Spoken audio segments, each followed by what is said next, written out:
سلامونه هیوادوالو، جوړ په خیر. د سندل خټک پاکستانی تازه ویډیو بازار ته راغلی. دغه ویډیو تاسو ته حتما زه شیر کوم. ویډیو را سره تر پای پورې وګورئ. انشاءالله د ویډیو کې ته مکمل معلومات او د سندل خټک لیک ویډیو چې تازه راغلی ده او وایرل شوی ده هغه درته زه هم شیر کوم. نو ویډیو را سره تر پای پورې وګورئ او زموږ چینل در سره حتما سبسکرایب کړئ. سندل خټک ویلي چې په موټر کې کورواله تر بل هر ځای ډیر په زړه پورې وي. په ګڼو اړیکو کې داسې ځایونه شته چې د جوړو ترمنځ د نږدېوالي احساس څو برابره قوي کړي. د موټر دننه هغه چاپیریال دی چې ډیری جوړې پکې ځانګړی قربت، آرام او یو بل ته ځانګړې توجه تجربه کوي.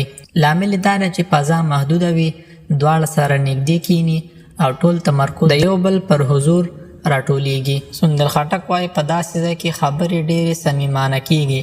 خندا، ټوکې او نظرونه هم ژور تاثیر لري. کله کله د چاپیریال خاموشي او د شیشو تړلې فضا انسان ته د خوندیوالي او پټې صمیمیت احساس ورکوي.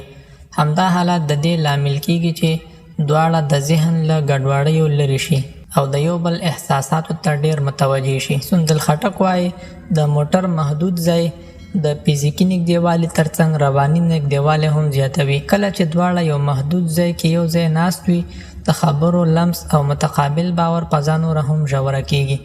همدا فضا د اعتماد، آرامتیا او عاطفې پورتوالي سبب کیږي. ځینې جوړې وایي چې دا ځانګړې نږدې فضا د هغوی اړیکې ته تازه احساس ورکوي، ځکه د ورځنیو پرلپسې تکراري چاپیریالونو خلاف دا یو لږ بدل شوی او شخصي ځای وي. کله چې جوړې یو ځای د نوښت یا غیر متوقع نږدېوالي احساس وکړي، اړیکه هم فعاله او ژوندۍ پاتې کیږي. سندل خټک ویلي دي چې په نړۍ کې په داسې ځای کې ناستې خبرې، لمس، خندا او د یو بل توجه د اړیکې د روحي کولو لپاره اغیزناک وي. اصلي خبره دا نه ده چې ځای کوم دی، بلکې دا چې هغه فضا څومره د نږدېوالي، باور او احساساتي همغږۍ سبب کیږي.